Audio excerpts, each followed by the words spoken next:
Bang! Neeves Knives. I'm Jared, and this is the GANZO FH21. I think it's possibly my new favorite one. This thing is so well done. If you want to try high-end action, and I mean that high-end premium action, but you don't have the money or the funds to buy high-end knives, this is a great way to find out.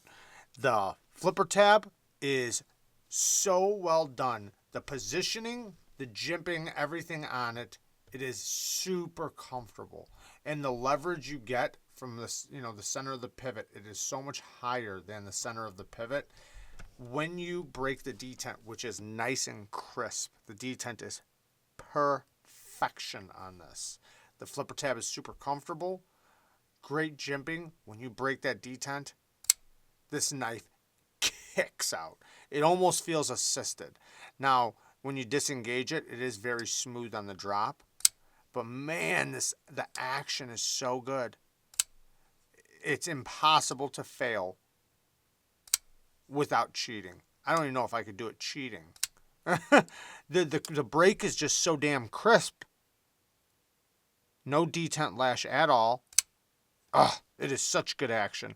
Now we have, it is a kind of a Spanish drop point blade. Beautiful satin, D2 steel. Nice swedge on the top.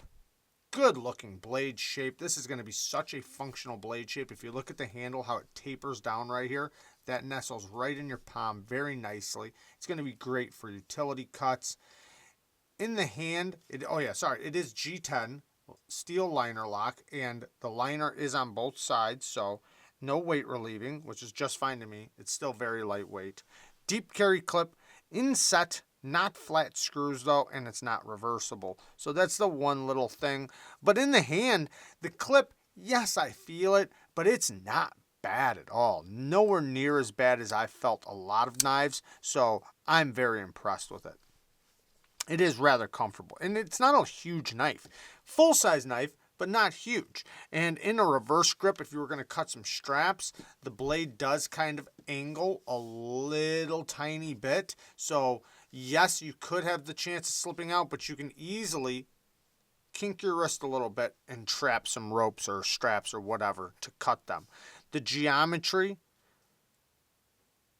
not like mega thin or anything, but it's perfectly acceptable for slicing, cutting, and performance. The tip is not going to be very dainty, but it's going to be very acute for utility cuts. We have really good quality jimping on the spine. That jimping is going to work very well. Now, it is a little earlier than I would like, but it lands in a perfect position when I'm like this. Perfect position. But if I did choke up a little bit more, yeah, I'm past it.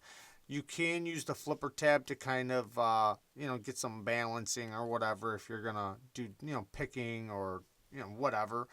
The access to the lock bar, really well done. Nice and comfortable disengagement. They did put a cutout, chamfered the lock bar, so it's very nice to disengage.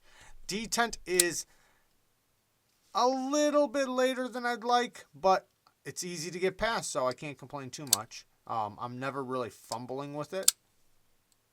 And the drop is very, very smooth.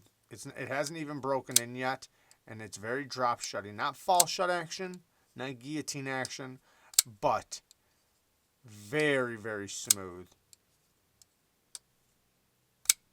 That break of the detent is that's what makes it, man. That's what just makes this knife addicting. Super duper snappy. I have high-end knives that do not have action as good as this. And that's a fact. Now, the stop pin, regular stop pin, shouldered lockup, the engagement of the lock. It engages even when it's a soft lockup, when I'm not like going like that, when I'm just barely letting it lock up.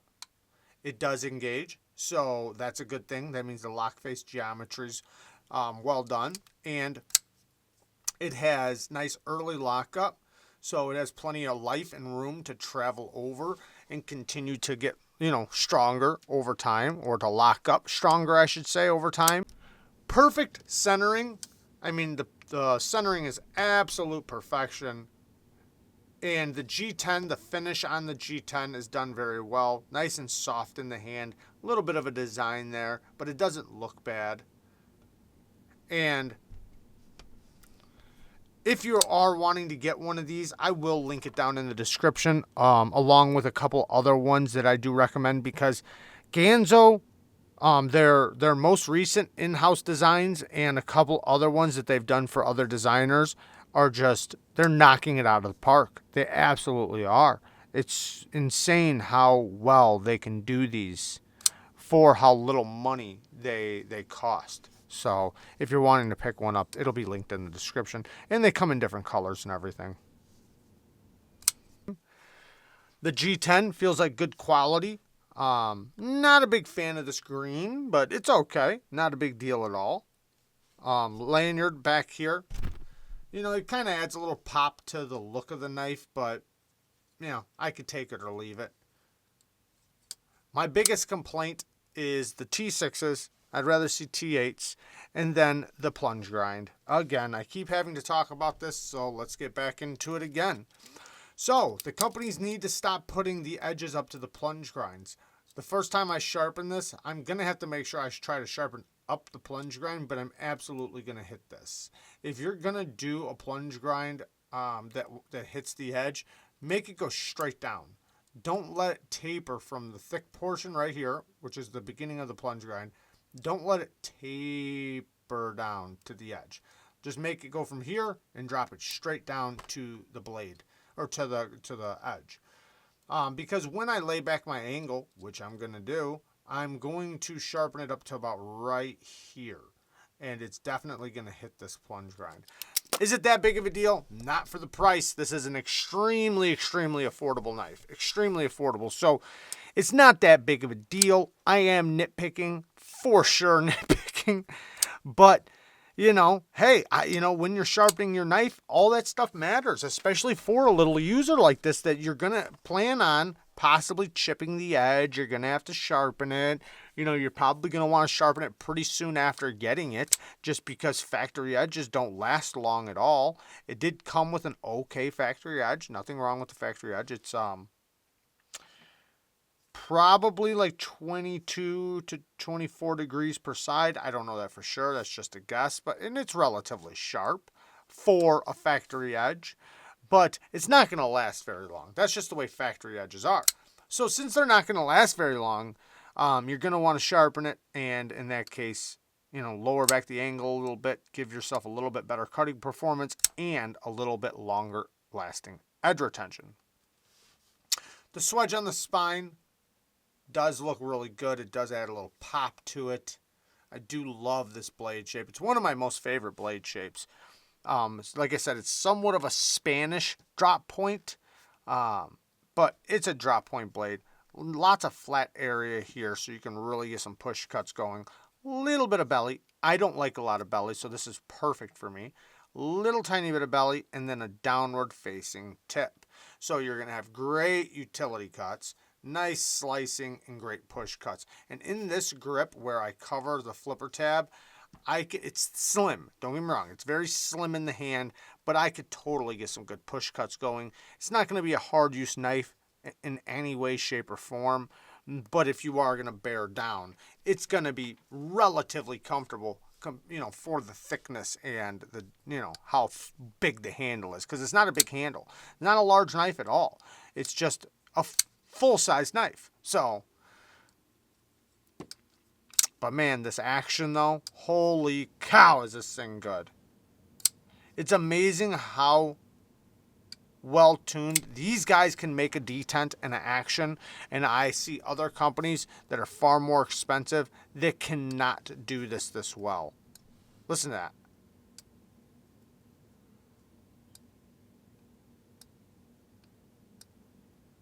Great sounding detent. Nice pop. And you really feel that break too, man. It's just such a clean break. And what I talk about when I say break, I'm talking about the detent breaking out of the hole. Because right now, the detent ball on the liner is engaged into the hole. There is a hole in the blade, in the tang of the blade. I'm not sure if we'll see it. Doesn't look like it, but it's right here. And, oh, right there, actually. You can kind of see it poking out right there. See it moving right there? So the ceramic ball falls into this little hole right there. And you can see it fall into the hole right there. So it falls into the hole. So when I say break, I'm talking about how well that detent breaks out of the hole, kicking this thing open. And it does it extremely perfect. Just perfect. And a lot to do with it is this flipper tab. If I designed a flipper right now, I would probably copy this flipper tab. It somewhat reminds me of some other flipper tabs I could show right now that I always say are my favorite flippers.